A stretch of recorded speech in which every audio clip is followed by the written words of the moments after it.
1, 2. Technology is interesting because, if some of that sounded like there was 2 different keys, this thing seemed to jump back to different keys of pads in the middle of. Sorry if that sounded. Maybe didn't pick it up at all. Then that's great. But when I opened that and I saw C and we were in F, I thought, no, that can't be right. Anyways, it's precious to praise the Lord together, to be in His presence together. And I'm going to share a word today that I think the Lord's been stirring in my heart the last few weeks. So who was here when Sebastian Fleur preached on the paradise? And then the week after, Hansa preached on resurrected bodies. Both of those sermons were, when I saw that preaching on paradise, today you will be with me in paradise, I said to Hansa, I'm looking forward to this because this is such a theological thing, you know. For those of you who weren't there, what he was preaching on is the thief on the cross next to Jesus, who said, remember me today. Remember me when you go into glory. And Jesus said to him, today you will be with me in paradise. And that guy didn't pray a salvation prayer. He wasn't baptized. He wasn't discipled. He didn't go to church. Today you'll be with me in paradise. It's like the formulas are just blown out. And that was, I know Sebastian went very specifically into some very technical details. And it was fantastic because I think there's so many things that it's lovely to have our traditions challenged, because we often, I think we grow up hearing certain things and saying certain things, and it's good to have that stuff challenged. Like, what does the Bible actually say? And then Hansa preached on resurrected bodies the following week. We'd been working through at the same time through a course on salvation by a theologian, N.T. Wright. Just a few of our guys together at our cell group. And the whole time these things had been just stirring in my heart, and I've just been sitting and standing in wonder at how great this salvation is.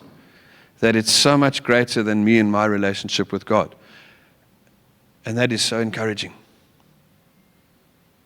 To hear that I think it's one of those things where it's like, in the Bible, there are these truths which it's so wide and so vast, and it's truth held in tension. And at the same way, salvation is so personal, so intimate. God knows every single detail. He knows the hairs on our head. Our fingerprints are not the same.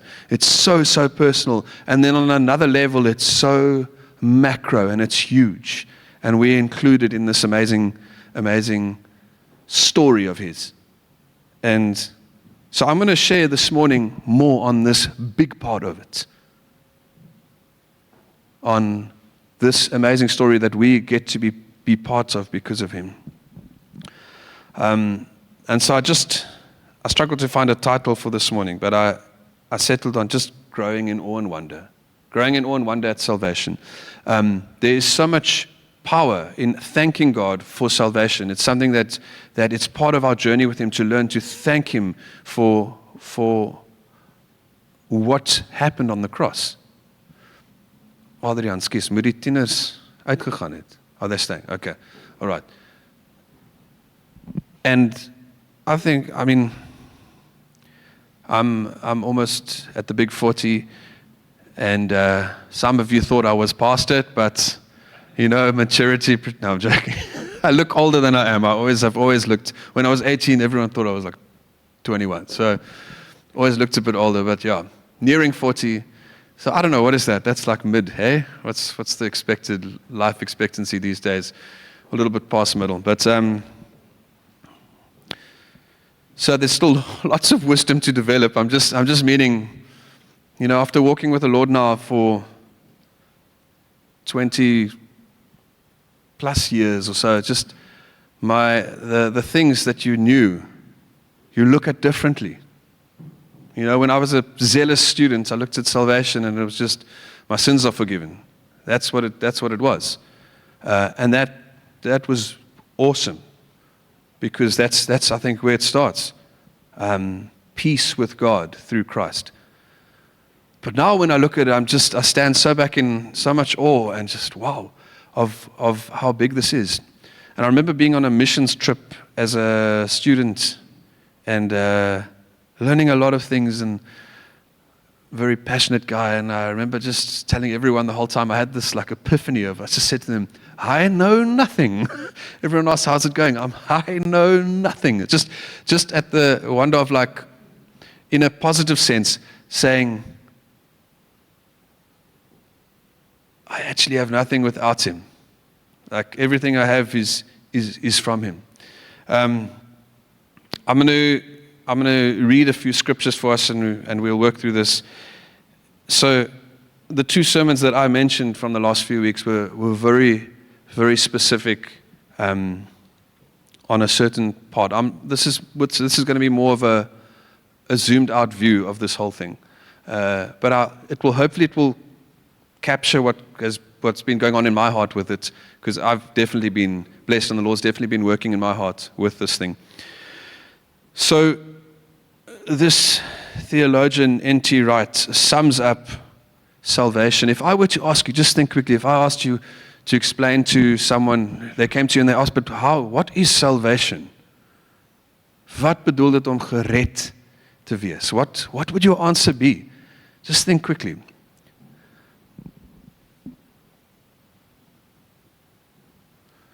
That my sins are forgiven, that I've got relationship with God, that I've been given a new identity, that I know where I'm going one day. These are all things that would probably come up in our minds, and that is good. This N.T. Wright sums this thing up so simply, and he just said, God's salvation is the rescue plan for his whole creation. God's salvation is the rescue plan for his whole salvation, for his whole creation.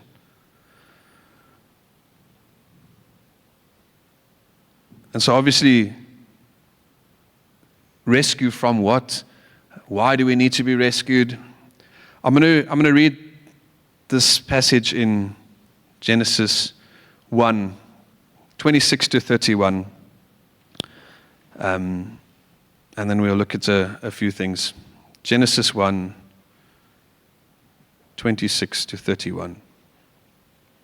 Then God said, let us make man in our image, to be like us. They will reign over the fish in the sea, the birds in the sky, the livestock, all the wild animals on the earth, and all the small animals that scurry along the ground. So God created human beings in his own image. In the image of God he created them. Male and female he created them. Then God blessed them and said, be fruitful and multiply. Fill the earth and govern it. Reign over the fish in the sea, the birds in the sky, and all the animals that scurry along the ground. Then God said, look, I have given you every seed-bearing plant throughout the earth, and all the fruit trees for your food. And I've given every green plant as food for all the wild animals, the birds in the sky, and the small animals that scurry along the ground, everything that has life. And that is what happened. Then God looked over all that he had made, and he saw that it was very good. And evening passed, and morning came, marking the sixth day. When we read this passage, we see that when we were created, we were actually given purpose and a role in the earth. And this morning, I want to speak a lot about the creation, about the earth, about this beautiful, beautiful earth that we get to live on, about the trees, the ocean, the mountains. And we see in this passage that we were supposed to govern this creation. We were supposed to rule and reign, be God's image bearers on earth. Now we know that plan was derailed when mankind sinned and ate of the tree of the knowledge of good and evil, and God put them out of the Garden of Eden so that they wouldn't eat of the tree of life in that sinful state and then be locked in a sinful state for all eternity. One day we will eat of that tree of life as redeemed new creations. But we see in this passage that creation was designed to function properly when it had image bearers governing over it, when it had these representatives of Him ruling and reigning over the animals, and obviously things went skiff. And when Adam and Eve sinned, they stopped being image bearers. We know that. They lost identity, they lost purpose. I'm naked, they were ashamed. They didn't know they were naked before all this self-consciousness came. And so starts this process of salvation, this rescue plan for His creation. And Jesus comes later. He's prophesied through the Old Testament. Everyone's waiting for this Messiah, and He comes as the ultimate image bearer. And we know this, that Jesus came to show a lost world, a lost people, who the Father really was. And He said in John 14, He said, Philip, that's my name, man. Philip asked Him, show us the Father. He said, Philip, if you've seen me, you've seen the Father. So He's the image of the Father. He's the ultimate image bearer.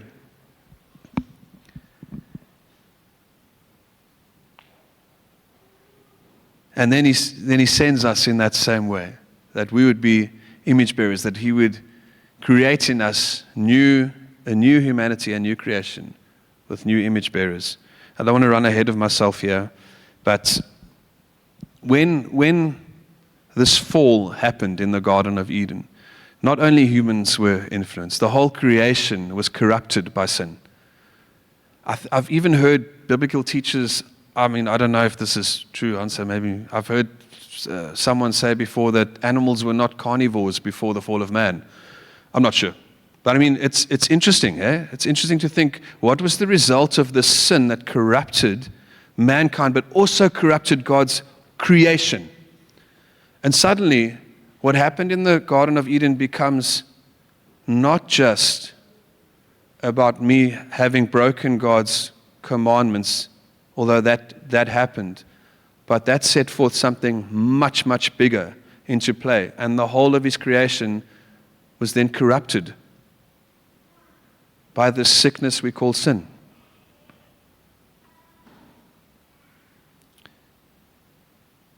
I'm going to read a passage in Romans 8 which speaks about this creation. This is Romans 8, verse 18 to 19. And then 21 to 23.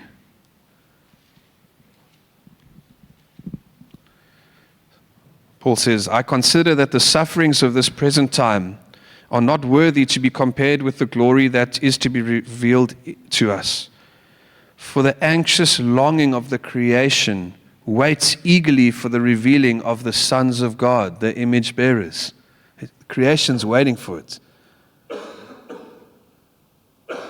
That the creation itself also will be set free from its slavery to corruption into the freedom and glory of the children of God.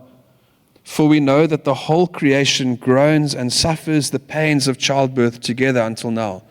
And not only this, but we also ourselves, having the first fruits of the Spirit, even we ourselves groan within ourselves, waiting eagerly for our adoption as sons, the redemption of our body. Hansa preached on the resurrected body. But look at that. Creation is waiting to be set free from its slavery and corruption into the freedom and glory of the children of God. This is massive. So we see that even God's creation took a huge knock with the fall of man. I wonder what it was like. I wonder what it was like before. And I wonder what it's going to be like one day. I'm really, actually, I said at a cell group meeting the other day, if it's this fun right now to explore and have adventures in this creation that he created, what's it going to be like one day? Because I think, we don't actually know, but we see there's going to be there's rewards given out, there's roles, there's things happening. It's not going to be us sitting on a cloud doing nothing and just hum or whatever. Like there's a whole new eternity waiting with whole new adventures.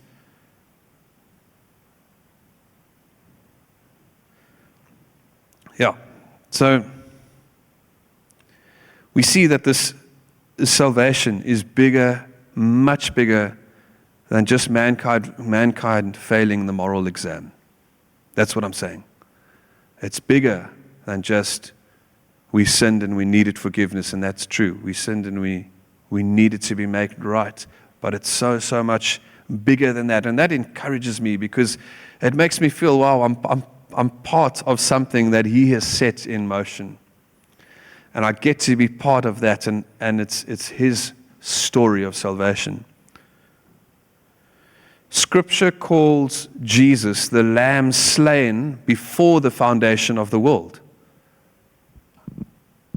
I'm going to read a passage now, one of my favorite passages in Scripture, and we're going to look at Jesus, this one through whom everything was made. Everything was made for Him.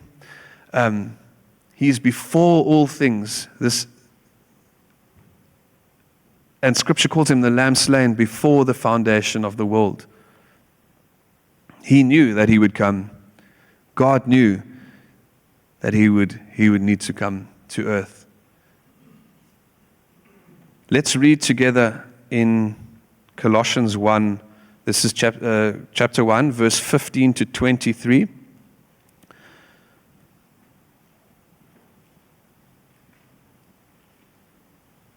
And apparently this, it might not have been this passage. I was going to say this was an ancient song. I think it actually was. Some Bibles say that this was an ancient song in some of the Scriptures. Christ is the visible image of the invisible God. He existed before anything was created and is supreme over all creation. For through Him, God created everything in the heavenly realm and on earth. He made the things we can see and the things we can't see, such as thrones, kingdoms, rulers, and authorities in the unseen world. Everything was created through Him and for Him. He existed before anything else, and He holds all creation together. Christ is also the head of the church, which is His body. He is the beginning, supreme over all who rise from the dead. So He is first in everything. For God in all His fullness was pleased to live in Christ. And through Him, God reconciled everything to Himself. He made peace with everything in heaven and on earth by means of Christ's blood on the cross. This includes you, who were once far away from God. You were His enemies, separated from Him by your evil thoughts and actions. Yet now He has reconciled you to Himself through the death of Christ in His physical body. As a result, He has brought you into His own presence, and you are holy and blameless as you stand before Him without a single fault. But you must continue to believe this truth and stand firmly in it. Don't drift away from the assurance you received when you heard the good news. The good news has been preached over all the earth, and I, Paul, have been appointed as God's servant to proclaim it. This is such a weighted scripture with so much in it. We've spoken about the image bearer, Christ the image bearer. when I was just preparing and thinking through this, I thought it's just so fitting that the one through whom everything was created, that he's the one who comes and rescues his creation, that he's the one who comes and dies the death that we should have died. And it makes sense that he can be the substitute because everything was made through him. In this translation that I used, NLT, there's a word, everything, just kept coming up in this passage. And I just pulled out 4 points from this little passage that I wanted to speak of. So we read of him being the visible image of the invisible God, the original image bearer. Now, there's a scripture also in Romans 8, verse 29, that speaks of who Christ is and who we are. It says, "For those whom he foreknew, he also predestined to become conformed to the image of his Son, so that he would be the firstborn among many brethren." So for those he foreknew, us, he also predestined us to be conformed to the image of Jesus, the original image bearer, so that Jesus, the firstborn, Scripture calls him firstborn from among the dead. It's interesting. So that he will be the firstborn of many brothers. And you see, remember we read in the beginning about creation needing the image bearers to rule and reign over it. And that was side-railed through sin and sin's sickness of corruption that came in. And Jesus comes and sets forth this plan of new creation. And it starts with having new creation, I don't know what you want to call agents or what, being there. So this plan of salvation, of this whole creation of his creation. Remember, God so loved the world that he gave his only Son. God so loved the world.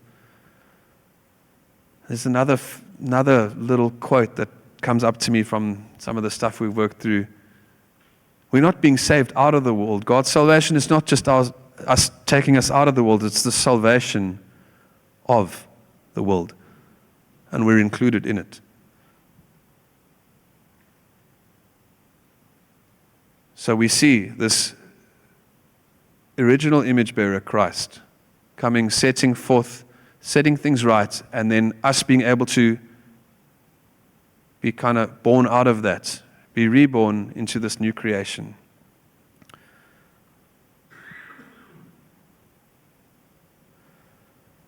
Second point from this section, that word everything, that everything was made through him. I remember as a kid wondering, okay, so Jesus is God's Son, so he was born, so, and I mean, we obviously know that Jesus is 100% God. We see the scripture, that everything was made through him. And somehow in this mystery, he became 100% man as well, and came to earth, 100% God, 100% man, to accomplish everything we're reading about today. Everything was made through him. Let's just read that. Everything was created through him and for him. He existed before anything else, and he, as the original image bearer, holds all creation together. Next point. Everything is reconciled through him. Everything, creation and the effects of the fall, are reconciled through him. There's a scripture in 2 Corinthians that says that God was in Christ reconciling the world to himself in the cross. That God was in Christ reconciling the world to himself.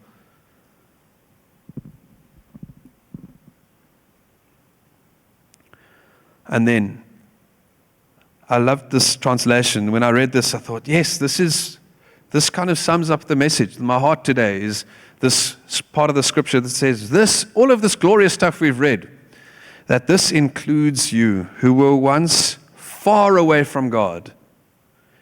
You were his enemies, separated from him by your evil thoughts and actions, yet now he has reconciled you to himself through the death of Christ in his physical body. So, when you think of salvation, when you think of your story, when you think of how involved how involved He is, as I said at the beginning, how intimately involved He is, that He knows the hairs on your head, that He knows the fingerprints that you created with, that He created you with talents and dreams and desires, and how amazing all of that is, that there's purpose behind your life, that it's not just some random thing that we go through, that He knows the future, He knows the trials, He knows the things that are coming, He knows the victories. But in the same light, this salvation is so much bigger than just this personal experience, that we get to be included in this massive, massive rescue plan of His creation. Is that resonating with you somehow? Does it make yeah. You see, the danger when we only make salvation about that we broke rules and that we were forgiven is we can end up with an escapist mentality that says it's only about us just going to heaven one day. And so if we can just survive till then and just get to heaven, and what happens to earth? Well, it's evil. If we can get to heaven. If we're honest, that thing of just, if we're honest, that escapist mentality can slip into a lot of our understanding. Where we're moving towards is not us being pulled out of earth and taken to heaven. What we're moving towards is God coming down from heaven and earth and heaven becoming one. And I know Hansa said, and this made sense to me how he said it. He said that when that happens, that the flesh and the spirit, then they collide, that there's no separation between the two anymore. And that will be the great victory, this great new heaven and new earth that we're waiting for one day. And all the technical,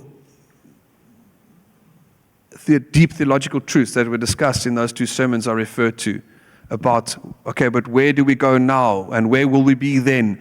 And those things all fall into this massive story.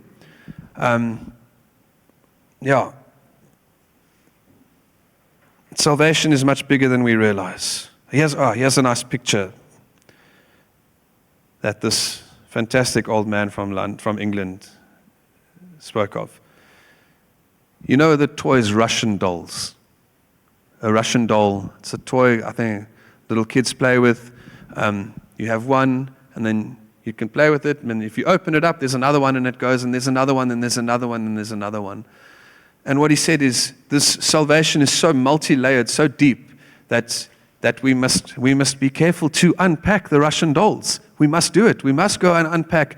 And think maybe when you started your walk with Christ, maybe it was the first Russian doll.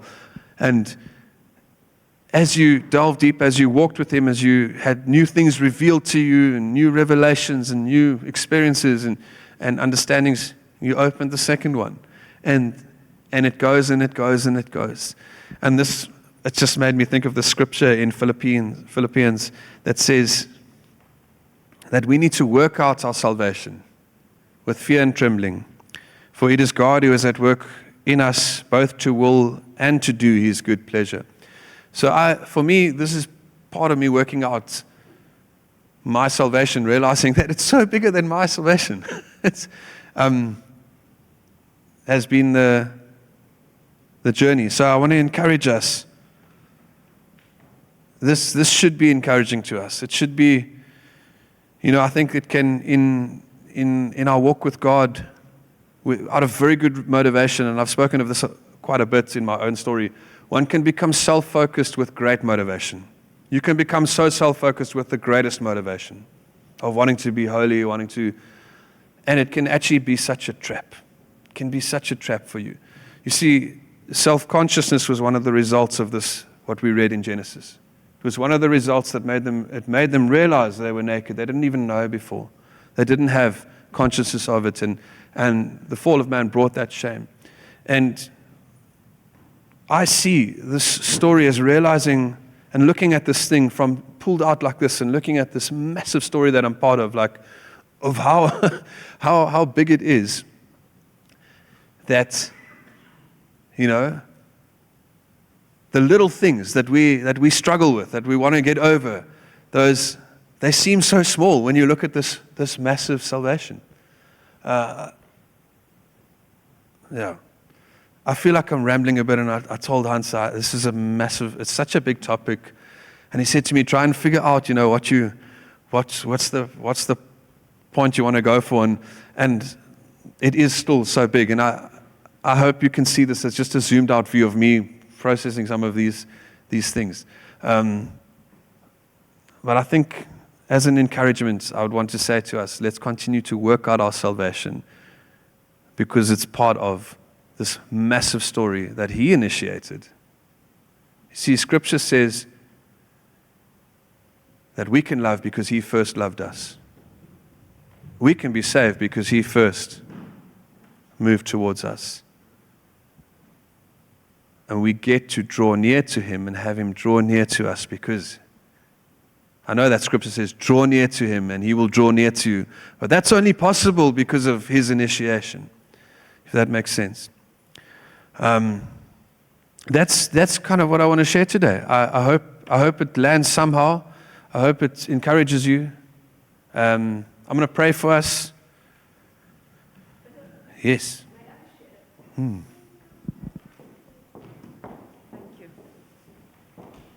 Thank you, Brother Philip. Good morning, brothers, sisters, teenagers, youngsters.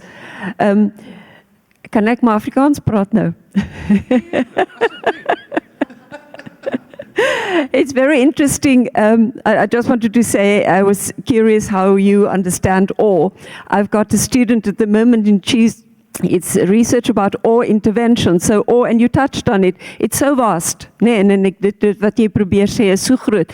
Maar my persoonlik wat ek met u wil deel, die afgelope Paase was so groot, en dis net die Heilige Gees wat ons oë oopmaak, maar dan nou die opstanding Sondag, en dit is hoekom ons as kinders van God moes elke keer nou op 'n Sondag, die eerste dag van die week by mekaar kom. Jesus het opgestaan, Jesus leef in ons met hom, en hierdie geweldige betekenis van die opstanding van Jesus, en dan natuurlik as ons het vasvat in Efesiërs 1, van vers 17, dan wat daar staan, en dit is wat vanoggend kan maak, en dit is soos 'n aardbewing in my gees wat ek hier beleef, dat Paulus daar so skryf en hy sê, dieselfde krag waarmee Jesus opgewek is uit die dood, is in my.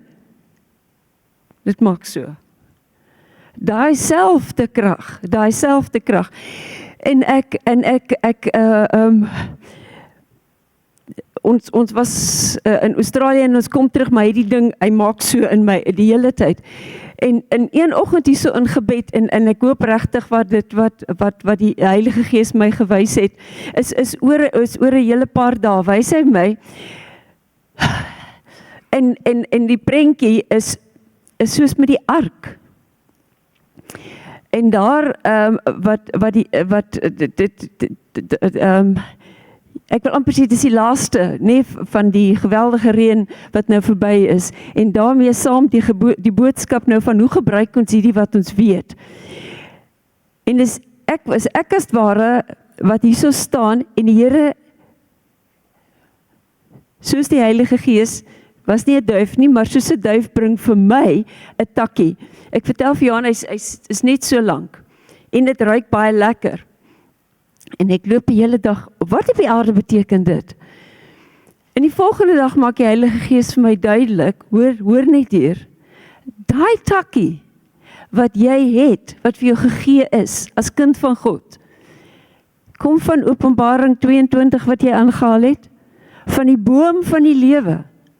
Elke kind van God, ek het 'n stukkie takkie, 'n branch, 'n takkie, wat ek nou het, en dis van die boom van die lewe. En wat het dit vir Noag hulle beteken? Hierdie rit is nou amper verby. En daarom vir elkeen van ons vanoggend hier, en ons sit nie hier omdat ek dink ek is oulik nie. As 'n klomp redes, maar ek wil maar net sê eenvoudig, is die Heilige Gees wat ons hier gebring het, en ek het hierdie takkie van die boom van die lewe. Don't delay, dis die eerste stuk werklikheid en waarheid. Die tyd van hesitate, en ek moes vir Johan sê, wat is hesitate in Afrikaans? Van aarsel is verby. En nou is dit, en hier wil ek met jou aansluit my broer, nou is dit, hoekom stap ek met hierdie takkie? En die oorwinningskrag van Jesus in my.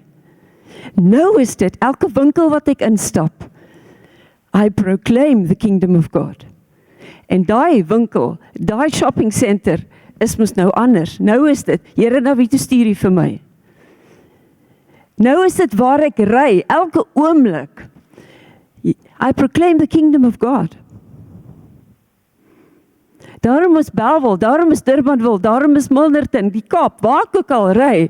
Ek is hier, die een met die takkie, met die boom van die lewe. Daarom, hierdie Here, dat U vir my gemaak het. Dat U vir my gekies het, dat U vir my toerus, dat U vir my beskerm. Want nou die duiwel is nie happy met ons nie. Ek luister nou die dag Rainer Banke wat sê, duiwel het heilige respek vir hom. Ekskuus as ek nou daai woord kan gebruik. Maar elkeen van ons, en dit wil ek aansluit by wat jy sê, omdat hierdie woord waar is.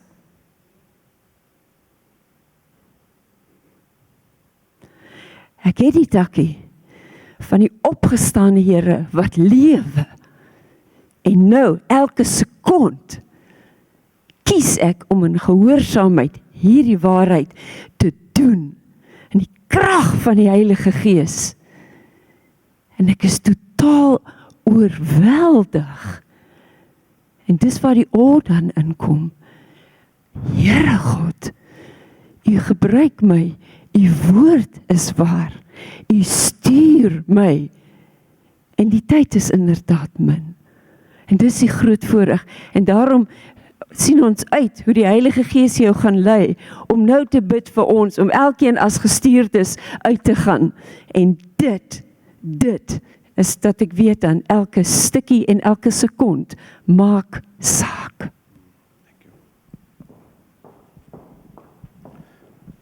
Thank you, Isanet. On that note, let's pray.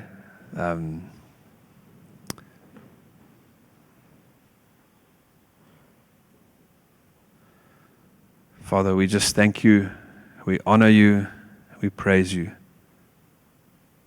Thank you for who you are, Lord. Thank you for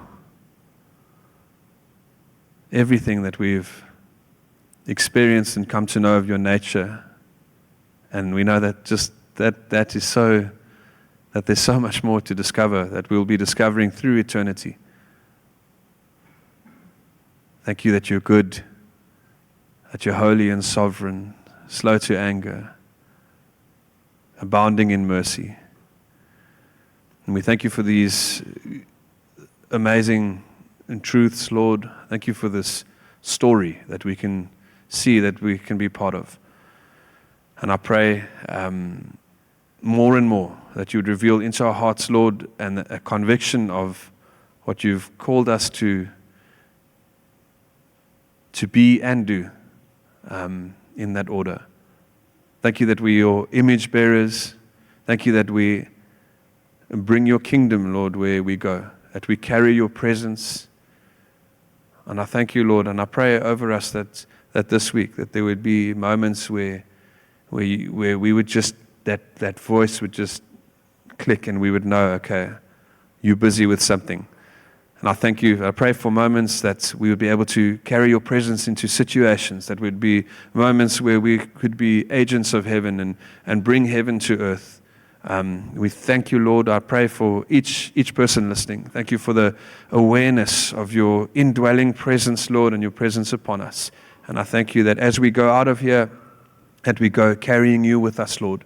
And thank you that each step, Lord, that you know and you see before. And I thank you for that scripture in Ephesians 2 that says that you've created these good works, these things that you've created for us to do, that you know them all in advance. We honor you, we praise you, be glorified in Jesus' name. Amen.